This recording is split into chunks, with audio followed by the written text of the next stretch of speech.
Welcome back everyone. Welcome to civil services study. Test number 471 लगाते हैं UPSC civil services prelims के लिए। आज डेट है 28 जुलाई 2020। तो चलिए स्टार्ट करते हैं। एक प्रश्न को पढ़ने के बाद 2 से 3 सेकंड का टाइम मिलेगा, अपना सोचिएगा कि आंसर क्या होगा। आ जाइए, क्वेश्चन नंबर 1 है, इसका आंसर दीजिए। तो मनुष्य में कितनी जोड़ी लार ग्रंथियाँ पाई जाती हैं? बायोलॉजी के प्रश्नों को देखेंगे, मोस्ट इम्पोर्टेंट। कितनी जोड़ी लार ग्रंथियाँ पाई जाती हैं आप में? मनुष्य में 3 जोड़ी पाई जाती हैं। तो देखिए, मनुष्य में लार का निर्माण जो है 3 जोड़ी ग्रंथियों द्वारा होता है, जो निम्न है। गाल में कर्णपूर्व, निचले जबड़े में अधोजंब और जिह्वा के नीचे स्थित अधोजिह्वा।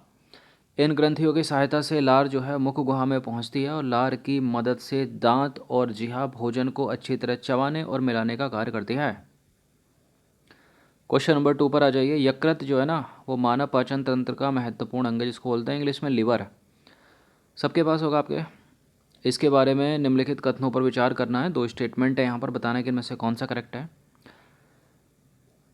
पहला स्टेटमेंट है, यह मनुष्य के शरीर की सबसे बड़ी ग्रंथि है। दूसरा स्टेटमेंट है, वयस्क मनुष्य में इसका जो भार है, जो वजन होता है, लगभग 120 से 150 ग्राम होता है। पहला वाला करेक्ट है। देखिए, पता होना चाहिए आपको लिवर है आपके अंदर कितना है। बेसिक सा प्रश्न है ना, ये तो ऐसा थोड़ी है कि पीएमटी वाला डाल दिया। तो जो वयस्क मनुष्य में जो यकृत का वजन होता है, लिवर का भार होता है, वो 1200 से 1500 ग्राम होता है। मतलब देखा जाए तो 1.2 से 1.5 किलोग्राम में, 150 ग्राम का नहीं होता है। बहुत कम हो गया ना ये तो। पहला वाला करेक्ट है, केवल दूसरा वाला एलिमिनेट कर दीजिए।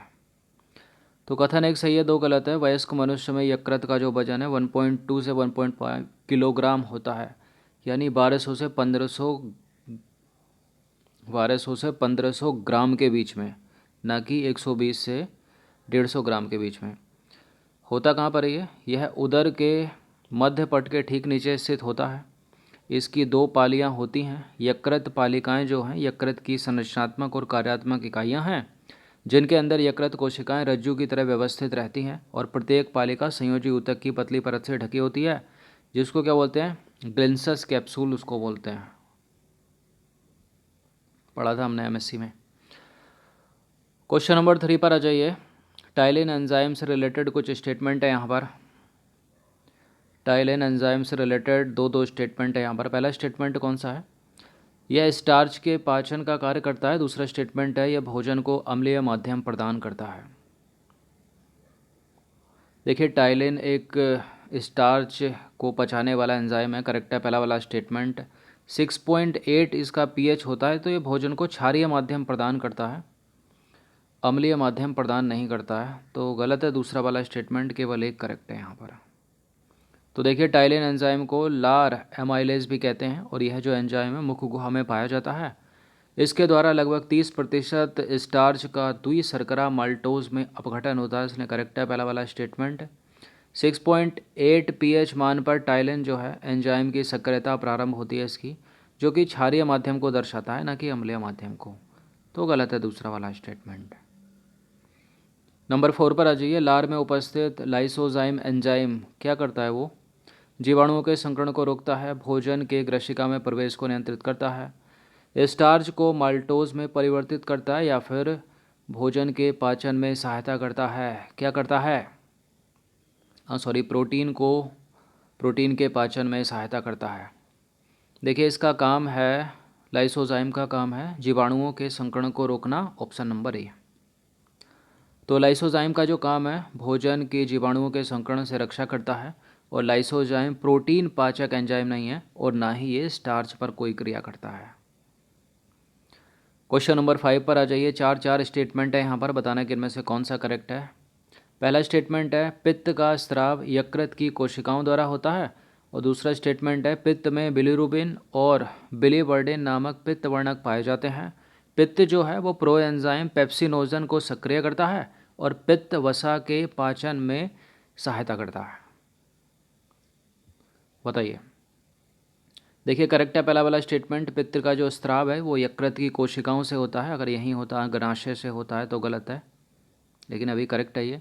पित्त में बिलिरुबिन और विलिबर्डिन नामक पित्त वर्णक पाए जाते हैं। पित्त प्रो एंजाइम पेप्सिनोजन को सक्रिय भी करता है और पित्त वसा के पाचन में जो है हेल्प भी करता है। तो सारे के सारे करेक्ट हो गए, 1 2 3 4। तो उपरोक्त सारे के सारे करेक्ट हैं। पित्त का स्राव यकृत की कोशिकाओं से होता है, जो यकृत नलिका से होते हुए एक पतली पेशीय थैली पित्ताशय में सांद्रित और जमा हो जाता है।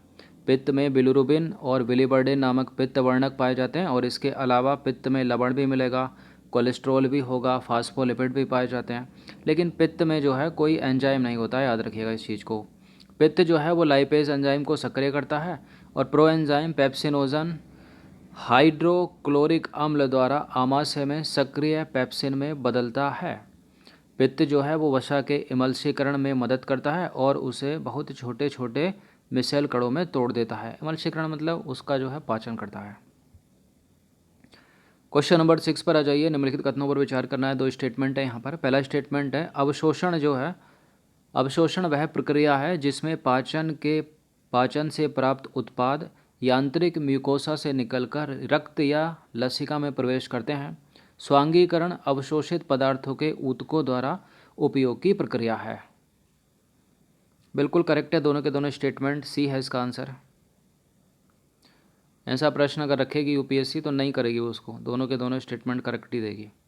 तो देखिए, अवशोषण वह प्रक्रिया है, ऐसा मैं नहीं कह रहा, ऐसा इतिहास बताता है यूपीएससी के सवालों का, प्रीवियस ईयर प्रश्नों को उठाकर देखना। तो देखिए, अवशोषण वह प्रक्रिया है जिसमें पाचन से प्राप्त उत्पाद जो है यांत्रिक म्यूकोसा से निकलकर रक्त या लसिका में प्रवेश करते हैं। यह निष्क्रिय, सक्रिय अथवा सुसाध्य परिवहन क्रियाविधि द्वारा संपन्न होता है।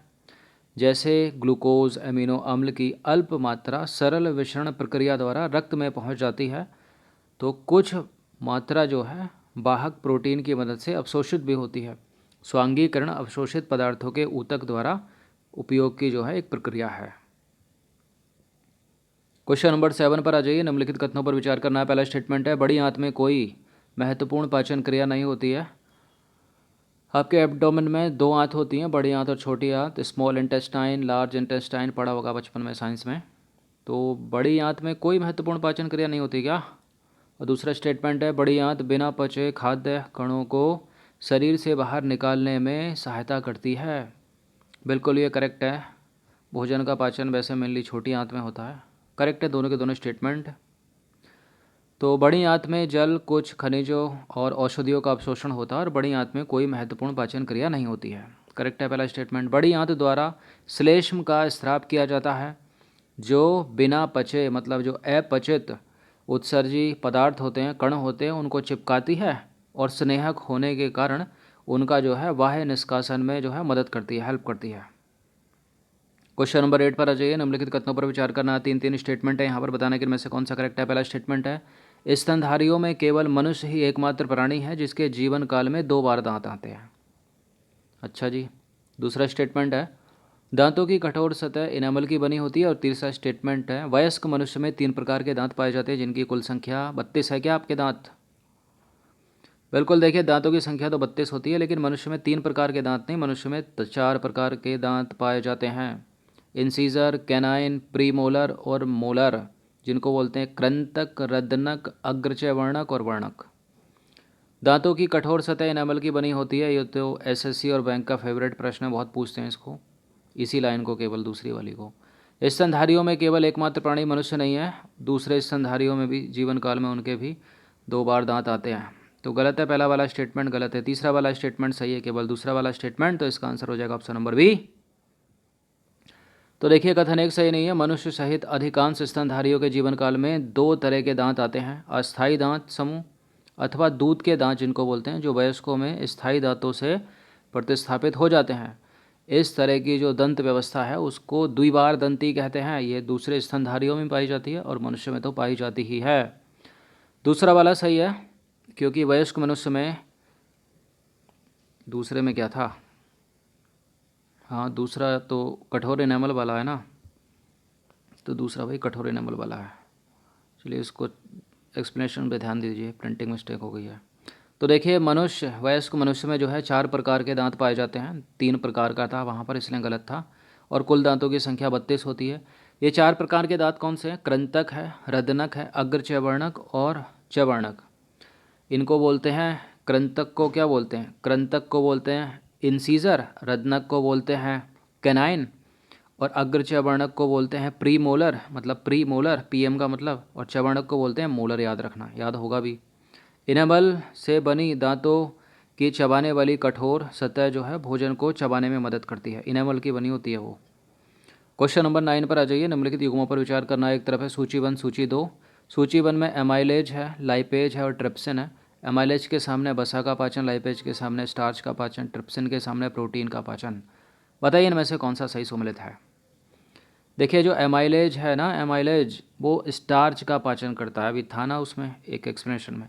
लाइपेज वसा का पाचन करता है, तो शुरू के 1 और 2 तो गलत हो ही गए। ट्रिप्सिन जो है वो प्रोटीन का पाचन करता है, तो केवल तीसरा वाला करेक्ट हो जाएगा। इसका आंसर ऑप्शन नंबर बी हो जाएगा। तो देखिए केवल 3 युग्म यहाँ पर सही सम्मिलित है। ट्रिप्सिन एक प्रोटीन पाचक एंजाइम है जो प्रोटीन को डाइपेप्टाइड में परिवर्तित करता है। लाइपेज वसा को वसीय अम्ल और ग्लिसरॉल में परिवर्तित करता है। और जो एमाइलेज है वो पॉलीसेकेराइड स्टार्च का पाचन करता है। तो केवल तीसरा करेक्ट है यहाँ पर। क्वेश्चन नंबर 10 पर आ जाइए। निम्नलिखित में से कौन सा कार्बोहाइड्रेट का पाचन करने वाला एंजाइम नहीं है? लैक्टेज, माल्टेज, सुक्रेज या फिर न्यूक्लियस। तो लैक्टेज कार्बोहाइड्रेट का पाचन करता है, माल्टेज भी करता है, सुक्रेज भी करता है, लेकिन न्यूक्लियस नहीं करता है। तो इसका आंसर क्या हो जाएगा? Option number C. तो देखिए लैक्टेज, माल्टेज, सुक्रेज आदि कार्बोहाइड्रेट पाचन एंजाइम है, जबकि न्यूक्लियस जो है वो न्यूक्लियस एंजाइम अग्नाशय मतलब पैनक्रियास से निकलता है, और यह न्यूक्लिक अम्लों को न्यूक्लियोटाइड और न्यूक्लियोसाइड में पाचित करता है। तो 10 प्रश्न थे इंपॉर्टेंट, अच्छे से इसका रिवीजन कर लीजिएगा।